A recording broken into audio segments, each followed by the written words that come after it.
So, okay, class of 1984. This Yeah. is. I know some people. love this No, movie. some people are huge fans. Others are not necessarily. I've never fans. heard of people who weren't fans. Why aren't they fans? Well, he's a little squeamish. I'd like to know. No, He's no, a little it's, squeamish. you know, the whole punk Inquiring thing, minds want to. It just, you know, it was a little too disturbing for me. I wasn't really a big fan of those if it's kids disturbing, that and- doesn't bother me. I thought you meant like on another level. Oh, like no. No. something And like that. also, I mean, He's sensitive. for punk kids, I mean, it's weird. It kind of has this cross. Okay. So these punk kids who are at this school who are kind of terrorizing the teacher and all their classmates and.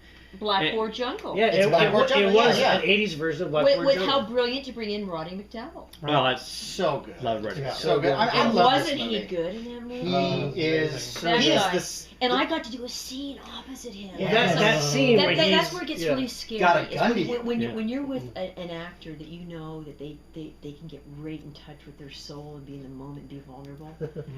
And so you're going, I can't be distracted by any of that because that means I'll be acting. I better really just think of the story.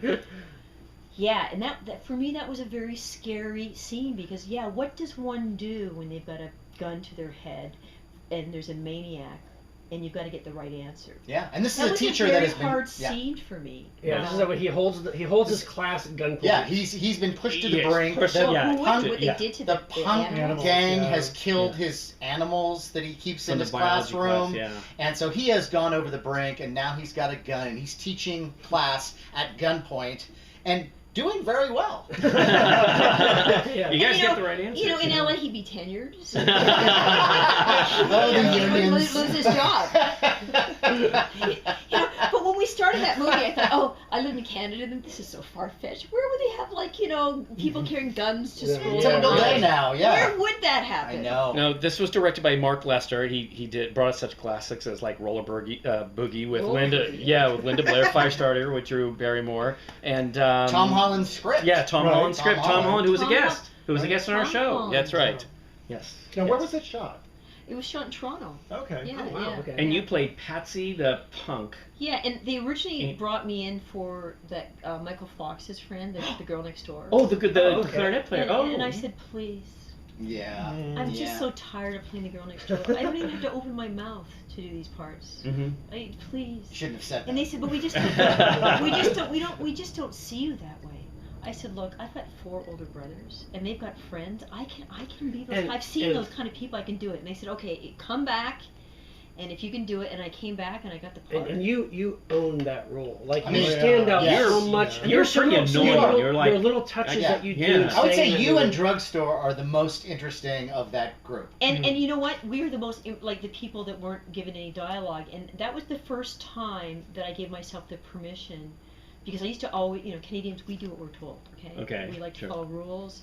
The big Canadian joke is, how do you get 100 Canadians out of the pool? Would you please get out of the pool now? So I never felt I had the permission to improvise or do, and so I'm looking at this character, and I'm just there all the time. And so Right. every movement that I do, like whether it's this, or jumping around while they're getting killed, is all what I made up. And anything I say, like I like to watch, because I had no dialogue, and it was very Wow. frustrating because the stunt coordinator was Terry Leonard, the guy who had done the for Indiana Jones, like he climbed underneath the stagecoach. Oh, Oh, So yeah, he's yeah. very well known in. Uh-huh. Yeah. And so anytime there was a fight scene, I was not included, and I just did not get that because I'm part of the gang. So I had to find something to do, and the only time. There's 2 times I excluded myself there for safety reasons. One is when they had that big rumble underneath the Yeah, the between the 2 bridges. gangs, Yeah, yeah. the 2 bridges. Yeah. It was raining and freezing cold. So I stayed in the trailer because they never gave me anything to do anyway, and I read Shelley Winter's biography. Oh, yeah. That's what I was doing. There you go. Cassie was reading that. Fun But the memory. other scene where you don't see me is in that punk dance scene where they're slamming one Sure. another. Matt's favorite scene. I Not think. my favorite scene. No, but you're Mr. Punk. I grew up, like I said, with 4 brothers who were notorious in the town, and they were the type where like, you don't want to date her. You know who her brothers are. But now I'm in the big city, and they don't know. I don't have my brothers with me, and I'm wearing like colors. And punks at that time were only wearing in Toronto black and white. Yeah. Did they So employ some real punk? They didn't have kids? any professional actors. They are all real people. And Wow, the punk really? girls were saying to me, "You know what? You're not real. We're gonna get you. We're gonna get you when you're by yourself. Yeah. Casey We're gonna get you when you're by yourself." And No I'm thinking, way. "Oh my God." Of course you're not real. You're an actress in a fucking movie. So I knew when they had that dance scene Yeah. that I would get it. Yeah. Right. So I made myself very scarce. I hid during this. You do not see me in that scene. But That's weren't- because weren't I was. Weren't these Canadian punks? All you Well, had to that's say a was, very good point. Please don't come get me. Yeah. When they meant they're gonna get you, they're gonna be very rude. There's gonna be some harsh language. No. These were like women from Locked Up. Oh. Locked Up Raw. okay. They were the women from Locked Up From Raw. Raw. Wow. Locked Up Raw. Yeah. That's what they were, and it's kind of like I had a feeling. But you know, I've watched that film and I looked at some of the punks because I was into the whole I was into that Yeah. at that time. That's Matt's scene. And At that I looked time. at those guys and I was like, these guys aren't the most punk guys either. I mean, even the band Teenage Head that they got for the movie, not the most punk band you've ever heard. Well, The Canadian punk, eh? hey, you know what, Matt? For me though, that was kind of a scary punk thing. But Wow. but- I'm glad you never went to a real But punk I band. will but say you're this right, though. it was scary for us. It was a little weird. I mean, you had a lot of like makeup and glitter. I mean, it was kind of And like people it are was- threatening I you. knew that That's was terrible. wrong. I Okay, knew that was well- wrong, but let's face it, my makeup artist, she was like, looks like she's in her 50s, and I'm thinking, she doesn't know what she's doing. and then the head makeup artist, he was like, gay and like in his 60s, and he hired her, and I'm thinking, I remember you from commercials, and you do really great natural makeup. And then here Don't tell me about punk. I know punk. here was the horror story of all horror stories. So she's doing my makeup, and the poor woman, all this stuff was going on in her life, and she actually apologized to me later, and because she lost her house, and Mhm. so while this was all going on in her personal life, it was affecting her professional life. So she started asking me like I'd get in a chair in the morning. So what makeup were you wearing in that scene? What? Wow, I said, really? Don't you have the Polaroids? I lost them. Oh. Then the next level was one time she lost her whole makeup kit. I went to the head makeup artist, and Wow. I started crying Really? Oh, because it God. was like it was a matter of being an artist and matching. Yeah. Sure. And yeah, I thought it was pretty wild, the kind of makeup, and not realistic at all. Yeah. It was more like new wave punk than It like was hardcore. glam. it was like, okay, let's go with this. It's like a Clockwork Orange. Yeah. But also, I wish I kept the costumes now. Yeah. Me too.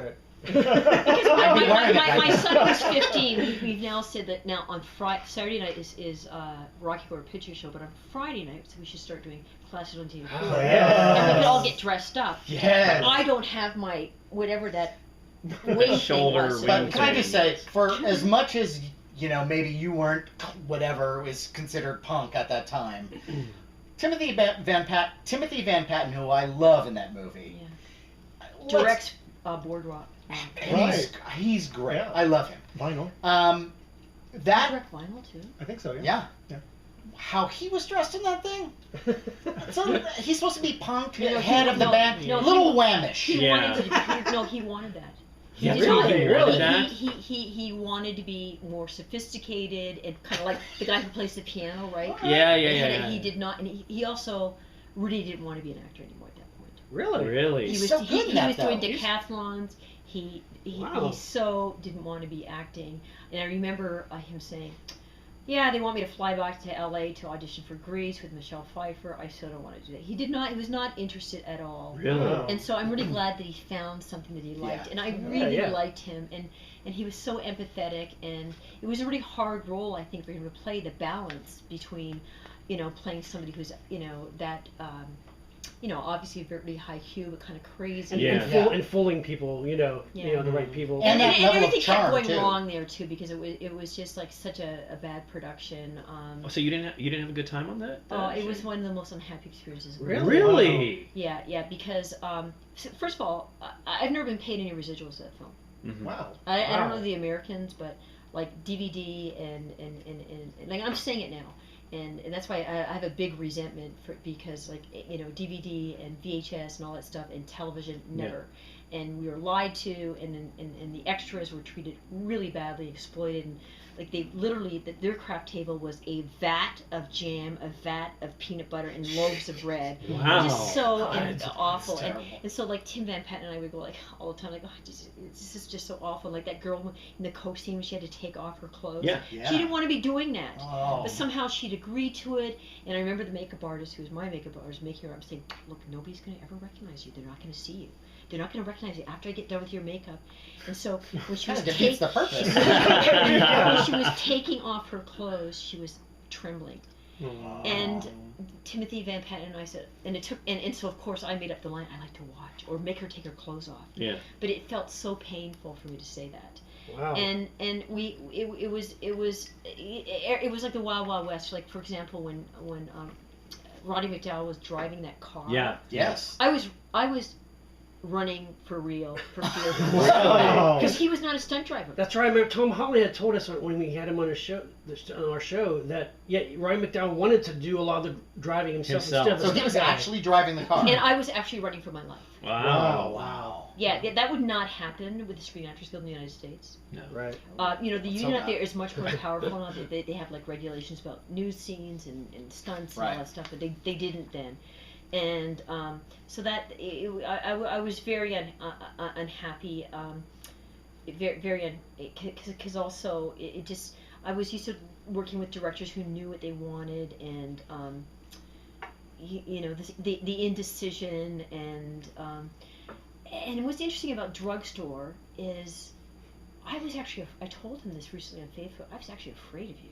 I thought he was the real thing. Wow. I did, and Keith Knight actually didn't have that part initially. There was another guy cast who was much more buff, and I don't know how this happened, because you would think that again he would have been told at the audition, but after he got the part, they said he had to shave his head. He wouldn't do it, and I guess he thought they'd still have him. He started not shaving my head, and they replaced him with Keith. Who I love. Who's great. It's like this ox of a man, Yeah, but the other guy was like buff ox. Oh, Right. okay. It's funny now watching Michael J. Fox in that because But he was Michael Fox. Michael Fox Yeah, at the Michael time Fox. because he's he's got this baby fat. Yeah, And then he lost it Baby almost. fat, but he was smoking and drinking like there was no. No.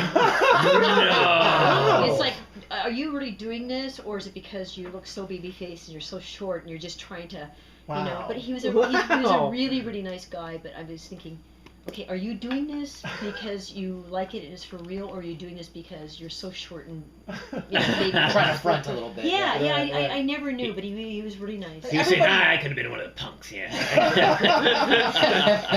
Everybody is just so solid though in that movie. That's Yeah, the I thing, mean- is that I acting across the board. Yeah. I love everybody. Neil Clifford, here's another really unhappy moment.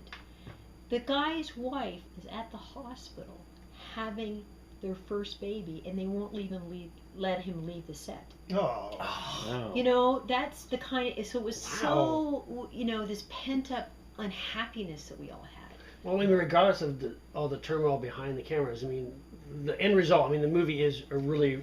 I mean, it's a really good It's a movie. cult You're classic. so memorable. And you are really really are. memorable. Yeah, I mean, like, you really stand out. I mean, that is a character that you are just riveted to from the beginning to the end. That feels really Yeah. good, because I was really afraid when that movie came out, and I was It's so scary. really afraid of my my people that I worked with Claude Chabrol, like what they would think. And I remember them saying, "You are really good," and that's because you're French and I'm playing Americana.